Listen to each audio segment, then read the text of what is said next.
But if you don't know why you do what you do, and people respond to why you do what you do, then how will you ever get people to vote for you or buy something from you, or more importantly, be loyal and want to be a part of what it is that you do? Again, the goal is not just to sell people who need what you have. The goal is to sell to people who believe what you believe. The goal is not just to hire people who need a job. It's to hire people who believe what you believe. I always say that, there's, if you hire people just because they can do a job, they'll work for your money. But if you hire people who believe what you believe, they work for you with blood and sweat and tears. And nowhere else is there a better example of this than with the Wright brothers. Most people don't know about Samuel Pierpont Langley. And back in the early 20th century, the pursuit of powered man flight was like the dot-com of the day. Everybody was trying it. And Samuel Pierpont Langley had what we assume to be the recipe for success. I mean, even now, you ask people, why did your product or why did your company fail? And people always give you the same permutation of the same three things.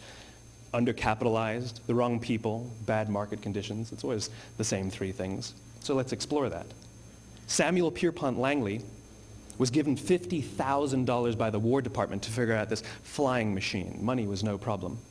He held a seat at Harvard and worked at the Smithsonian and was extremely well connected. He knew all the big minds of the day.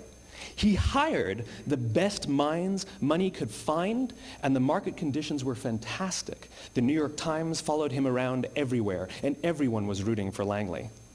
And how come we've never heard of Samuel Pierpont Langley? A few hundred miles away in Dayton, Ohio, Orville and Wilbur Wright. They had none of what we consider to be the recipe for success. They had no money. They paid for their dream with the proceeds from their bicycle shop. Not a single person on the Wright brothers' team had a college education, not even Orville or Wilbur. And the New York Times followed them around nowhere. The difference was Orville and Wilbur were driven by a cause, by a purpose, by a belief. They believed that if they could figure out this flying machine, it'll change the course of the world. Samuel Pierpont Langley was different. He wanted to be rich, and he wanted to be famous. He was in pursuit of the result. He was in pursuit of the riches. And lo and behold, look what happened. The people who believed in the Wright brothers' dream worked with them with blood and sweat and tears. The others just worked for the paycheck. And they tell stories of how every time the Wright brothers went out, they would have to take 5 sets of parts because that's how many times they would crash before they came in for supper. And eventually, on December 17th, 1903, the Wright brothers took flight. And no one was there to even experience it. We found out about it a few days later.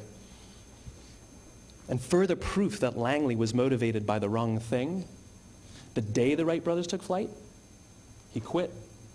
He could have said, that's an amazing discovery, guys, and I will improve upon your technology. But he didn't. He wasn't first. He didn't get rich. He didn't get famous. So he quit. People don't buy what you do, they buy why you do it. And if you talk about what you believe, you will attract those who believe what you believe.